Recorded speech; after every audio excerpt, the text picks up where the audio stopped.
సునైన గారు ఒక personal off screen అనాలా? ఆన్ స్క్రీన్ అనాలా నాకు తెలీదు గానీ, ఒక థింగ్ మాత్రం చాలా ఎఫెక్ట్ చేస్తుంది సొసైటీ ప్రెజెంట్. పెళ్ళైన కొత్తలో బానే ఉంటారు.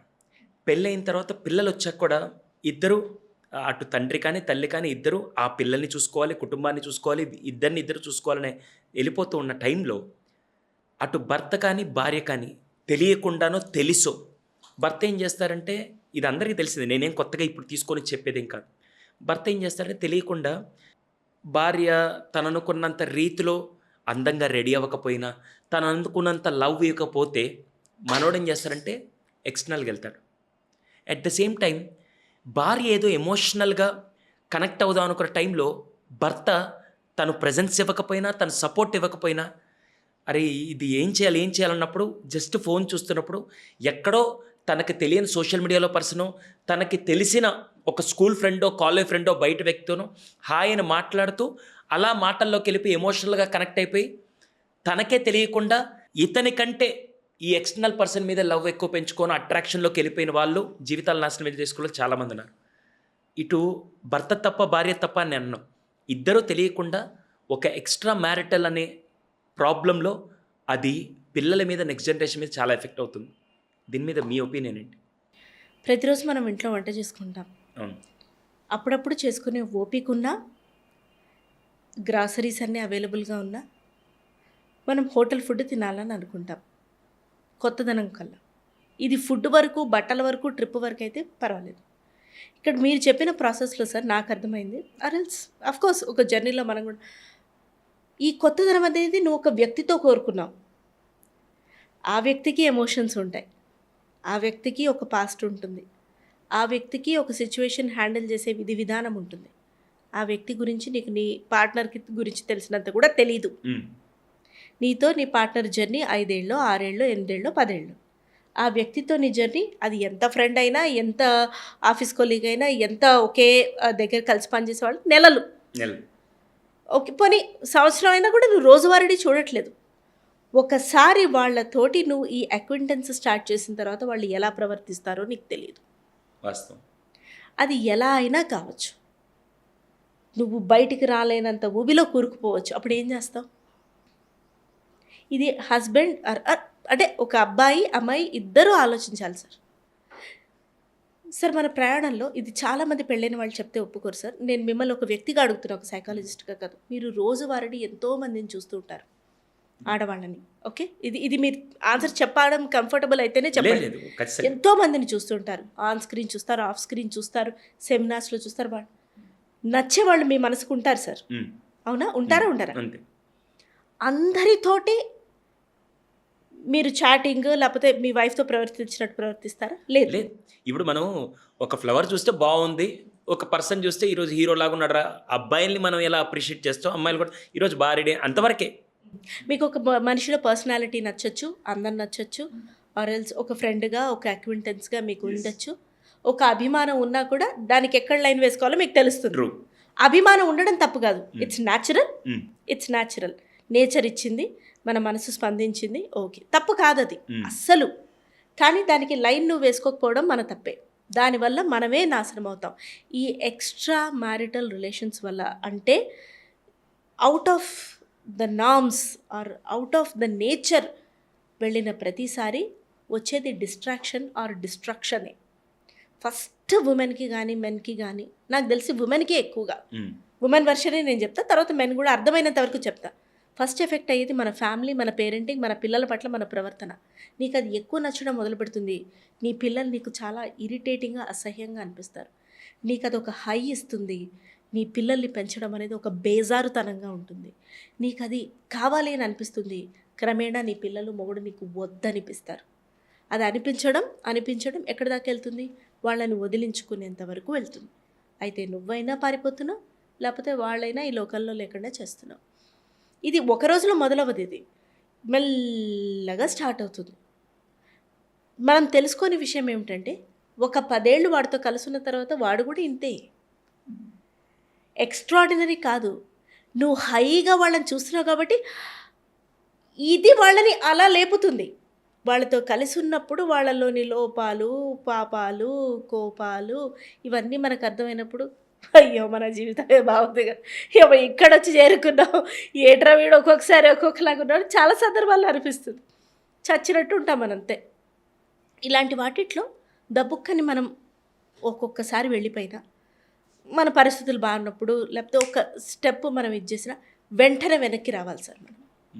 వెంటనే రానంటాం. మన మనసు రానంటుంది. లాక్కు రావాలి. అంటే పొరపాటున తెలియకుండా ఆ ఊబిలో పడుతున్నామని, కాలు వేస్తున్నామని మీకు తెలిసినప్పుడు లాక్కోవాలి. ఖచ్చితంగా. కాలేస్తున్నప్పుడు తెలియకపోవచ్చు. ఉమ్. ఒకసారి కూరుకుపోయిన తర్వాత మనకి రియలైజేషన్ వస్తుంది. ఎప్పుడు ఈ సదరు హై మనల్ని చాలా లోగా ట్రీట్ చేయడం మొదలు పెడతారు. ఇనీషియల్గా ఇచ్చి సేమ్ ఇట్స్ ప్యాటర్న్ కదా సార్.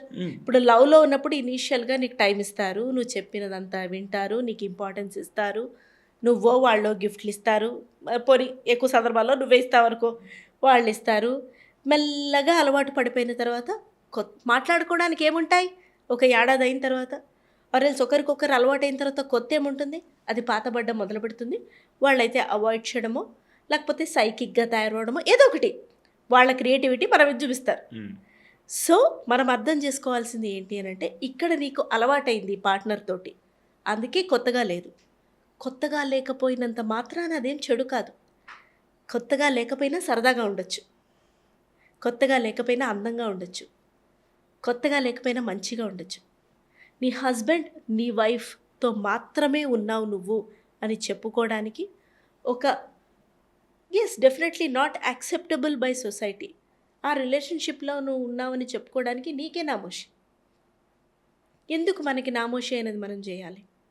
సరే ఒకవేళ చేసాము, తెలియకుండా వెళ్ళిపోయాము, ఆ ఇదిలో డిస్ట్రాక్షన్లో వెళ్ళిపోయాము, అప్పుడు మన పార్ట్నర్ కూడా మనల్ని అర్థం చేసుకోవట్లేదు, ఇంకా ఒక ఇదిలో వెళ్ళిపోయాము, అక్కడి నుంచి మనకి సరిగ్గా రెసిప్రొకేషన్ రానప్పుడు ఇమీడియట్గా కట్ చేయాలి. దానికి మళ్ళీ సాగతీత కటింగ్లు వద్దు, ఇమీడియట్గా కట్ చేయాలి. ఆ పర్సన్ బిహేవియర్ వల్ల మన హెల్త్, మన పరిస్థితి, మన సంసారం, మన లైఫ్, మరీ ముఖ్యంగా మన పిల్లలు ఎఫెక్ట్ అవుతున్నారని తెలిసినప్పుడు ప్లీజ్ కట్ ఇట్ ఆఫ్. నాకు తెలిసి చాలా సందర్భాల్లో వాళ్ళు కూడా ఏ ఫ్యామిలీ పీపుల్ అయి ఉంటారు, ది థర్డ్ పర్సన్. సో నాకు తెలిసి వాళ్ళు కూడా అర్థం చేసుకుంటారని నేను అనుకుంటున్నాను. అంటే రప్చర్ చేయకుండా, ఇంకా అది ఇంకా నెక్స్ట్ లెవెల్ వెళ్తే దానికి ఒక సపరేట్ మనం మళ్ళీ ఇంకో పాడ్కాస్ట్ పెట్టాలనుకోండి. సో ఐ థింక్ మాట్లాడుకొని that is it. I think I have to, please don't mind. అయితే even if you mind that's okay, but ఇంత నేను ఎమోషనల్ ట్రామాగా నేను ఫీల్ అవ్వలేను. ఎందుకంటే ఈ ట్రామా సైకలాజికల్, హెల్త్ అన్నీ అవుతుంది. దానివల్ల ఎవ్వరూ బాగోరు సార్.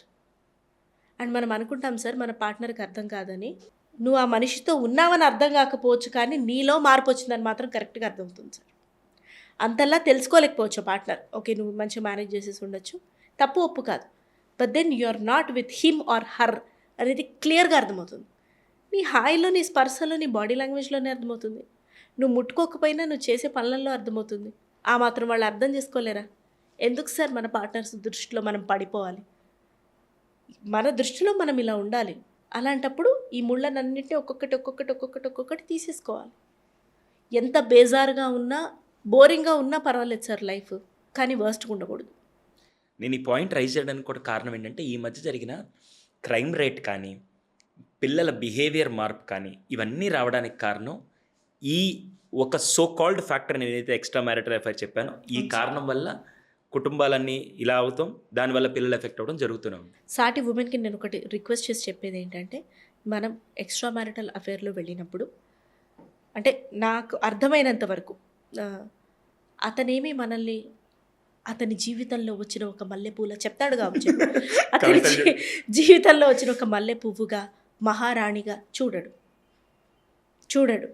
ఆల్రెడీ పెళ్ళయి మన దగ్గరకు వచ్చింది, మనకన్నా ముందు ఎంతమంది దగ్గరికి వెళ్ళిందో.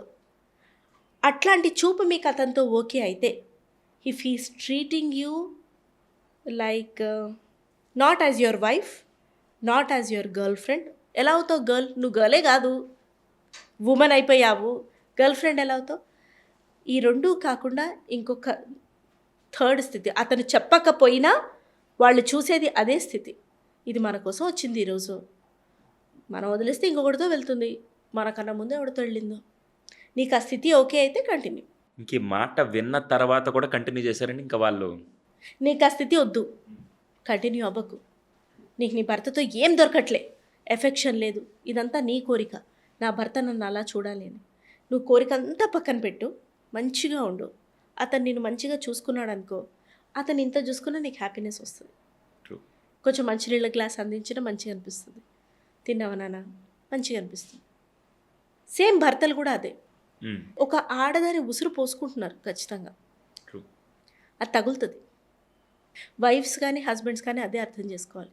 అవతల ఈ పరిస్థితితో సంబంధం లేని, ఏమాత్రం అవగాహన లేని ఒక ఆడ మనిషి, అది నీ ఎక్స్ట్రా మ్యారిటల్ అఫేర్ వాళ్ళ వైఫ్ కావచ్చు, అదే హస్బెండ్స్కి నీ వైఫ్ కావచ్చు. హ్మ్. సో అమ్మాయి సఫర్ అవుతోంది, తెలియకుండా ఆమె ఉసురు వస్తోంది. అస్సలం బాక్కో పాప భీతి అంటారు సార్.